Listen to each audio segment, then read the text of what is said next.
नमस्कार सर्वांना. कसे आहात तुम्ही सगळे? तर आज आपण अत्यंत महत्त्वाच्या विषयावर बोलणार आहोत. तर आपण ज्या काळात जगतो आहे ना, त्या काळात आता इतके अत्याचार, छेडछाड किंवा मानसिक त्रास अशा घटना आपण सतत ऐकतोय. म्हणजे मुलं स्वतःला इतका त्रास करून घेत आहेत आणि त्यात सगळ्यात वाईट गोष्ट म्हणजे काय माहिती आहे का? या सगळ्या गोष्टींचा बळी कोण पडतं माहिती आहे? ही निरागस लहान मुलं.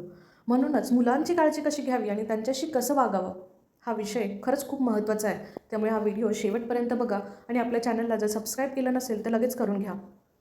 खरं तर मुलं खूप नाजूक असतात आणि त्यांच्या मनात काय चाललं आहे हे आपण जाणून घेणं खरंच खूप महत्त्वाचं असतं. आजची मुलं खरंच बुद्धिमान तर आहेतच, पण मनाने खूप नाजूक होत चालली आहेत. मुलांना ना काहीतरी त्रास होत असेल ना, भीती वाटत असेल किंवा कोणीतरी त्यांना काहीतरी चुकीचं वागवत असेल. आता मोठमोठ्या कॉलेजेसमध्ये सुद्धा रॅगिंग होतं किंवा आता शिक्षक आता स्कूलमध्ये वगैरे नवीन जनरेशन वडिलांच्या नावावरून चिडवतं किंवा सतत दिसण्यावरून, बोलण्यावरून चिडवत राहतं. तर ते मुलांना खूप आता मध्येच एक जयपूरमध्ये घटना घडली होती. मुलीने सुसाईड केलं होतं. तर ते घरी तिला म्हणजे तिने खूप वेळा सांगायचा प्रयत्नसुद्धा केला होता. पण घरच्यांनी "हां, ठीक आहे, आपण सांगूयात." टीचरला 1-2 वेळा सांगितलं, पण सतत तेच घडत राहिल्यामुळे शेवटी तिने हे टोकाचं पाऊल उचललं. तर माझा सांगायचा मुद्दा हाच आहे, की त्यांच्या वागण्यातून तुम्हाला कळलं पाहिजे, कधी त्यांच्या शब्दातून किंवा त्यांच्या वागण्यातून.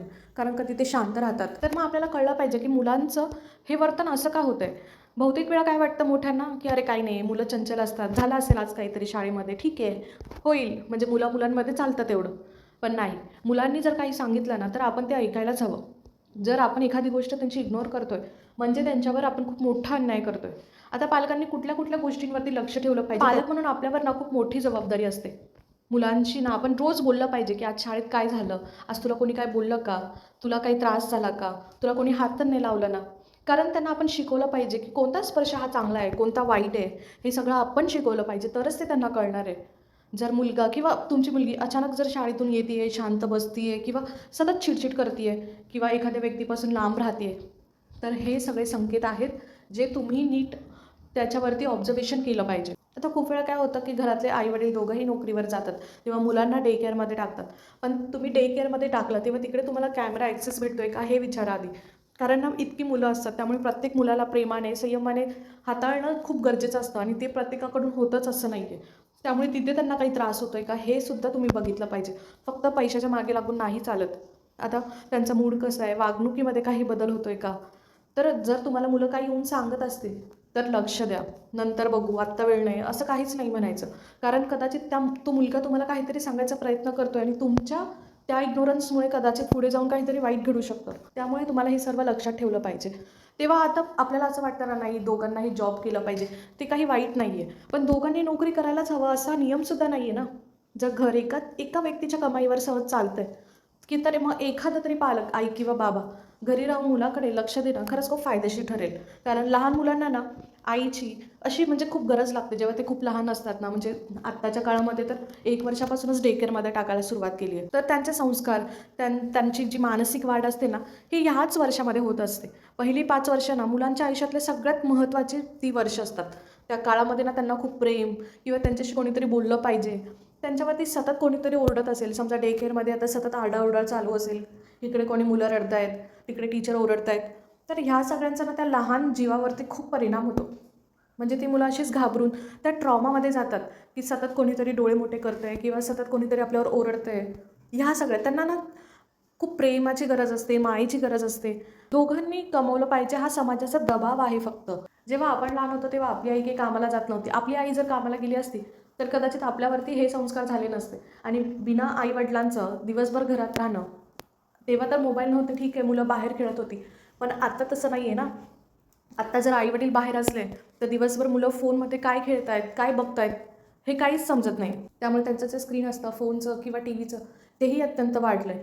ते कुठले-कुठले गेम्स खेळत आहेत, त्याच्यावर काय किंवा कोणते व्हिडिओज बघताय, हे सगळं बघितलं पाहिजे. काय होतं ना, म्हणजे दोघांनी कमवलं पाहिजे हा तर दबाव आहे, पण ना मुलांचं बालपण हे पुन्हा भेटणार नाही आहे. एकाने करिअर थोडं मागं ठेवलं, तर तो त्याग नसतो. ते मुलांच्या आयुष्यामध्ये एक गुंतवणूक असते आपली. आता मुलांना काय कुठल्या-कुठल्या गोष्टी शिकवल्या पाहिजेत. तर ना जे खाजगी अवयव असतात, म्हणजे जे प्रायव्हेट पार्ट्स असतात, तर तिथे दुसऱ्या कोणालाही हात लावू द्यायचा नाही आहे किंवा आपण स्वतःही म्हणजे 2 वर्षाच्या पुढे मुलांच्या पुढे काही ड्रेस चेंज करू नये, कपडे चेंज करू नये किंवा काही ज्या खाजगी गोष्टी आहेत त्या करू नये किंवा जर कोणी आपण नो म्हटलं, की नो, मग त्या नोचा अर्थ काय असतो हे आपण शिकवलं पाहिजे. की आपल्याला जर एखादी गोष्ट नाही पटत आहे तर त्या गोष्टीला डायरेक्ट नाही बोलायचं, हे मुलांना आधी शिकवलं पाहिजे. किंवा काही झालं तर लगेच आईला, बाबाला किंवा कुठल्याही आपल्या टीचरांना सांगावं, हे सुद्धा शिकवलं पाहिजे. आणि जर कोणी त्यांना सांगत असेल की ही गोष्ट तू कोणालाच सांगू नको, असं जर तुमच्या मुलांना कोणी सांगत असेल तर हे आपल्याला येऊन लगेच सांगावं. कारण कोणी त्यांच्यासोबत वाईट काय केलं आणि घरी जाऊन सांगू नकोस असं म्हणणंसुद्धा घातक ठरू शकतं. आजच्या काळामध्ये तंत्रज्ञानाचा सुद्धा इतका धोका निर्माण झाला आहे, म्हणजे स्पर्शच नाही आहे. मोबाईल झाला, इंटरनेट झाला, गेम्स अशा माध्यमातून सुद्धा खूप गैरफायदा घेतले जात आहेत. त्यामुळे मुलांच्या वापरावरती पालकांनी लक्ष ठेवलं पाहिजे. आणि हे फोनमध्ये किंवा टी व्हीवरती काय बघताय हे सुद्धा तुम्ही लक्ष दिलं पाहिजे. आपल्या मुलांची काळजी घेणं ना ही आपली जबाबदारी आहे. त्यांचं भविष्य घडवण्याचं आपलं काम आहे. पैसा काय हो, आज उद्या कमवता येतो, पण हे मुलाचं बालपण नाही. मुलं एकदा बिघडली की बिघडली, मग त्यांना पुन्हा त्या सरळ मार्गावर आणायला खूप टाईम जातो किंवा कधी कधी येतही नाही. किंवा एखादं मुलं आपण हातातून गमावू पण शकतो, कारण एक सेकंड नाही लागत होत्याचं नव्हतं व्हायला. कधी त्यांचं मन दुखावलं तरी ते आयुष्यभर राहणार आहे. तेव्हा कारण ते म्हणणार आहेत की जेव्हा आम्ही लहान होतो तेव्हा आम्हाला कोणीच नव्हतं बघत, आई वडिलांनी आम्हाला बघितलंच नाही. त्यामुळे जेव्हा ते मोठे होतील आणि तुम्ही म्हातारे व्हाल तेव्हा कदाचित तेही तुमच्यासोबत असंच करतील की तुम्ही आमची काळजी नाही घेतली, मग आम्हीही तुमची काळजी घेणार नाही. म्हणून म्हणून प्रत्येक मुलाचं ऐका, त्यांना विश्वास द्या. आणि सगळ्यात महत्त्वाचं, मुलांनी सांगितलेली कोणतीच गोष्ट दुर्लक्षित करू नका. कारण ते जे बोलतात ना त्याच्या मागे काहीतरी त्यांची भावना असते, काहीतरी त्यांना सांगायचं असतं. त्यामुळे ते ऐकून घेत जावा. आणि व्हिडिओ आवडला असेल तर नक्की लाईक, शेअर आणि सबस्क्राईब करा. धन्यवाद. भेटूया पुढच्या व्हिडिओमध्ये.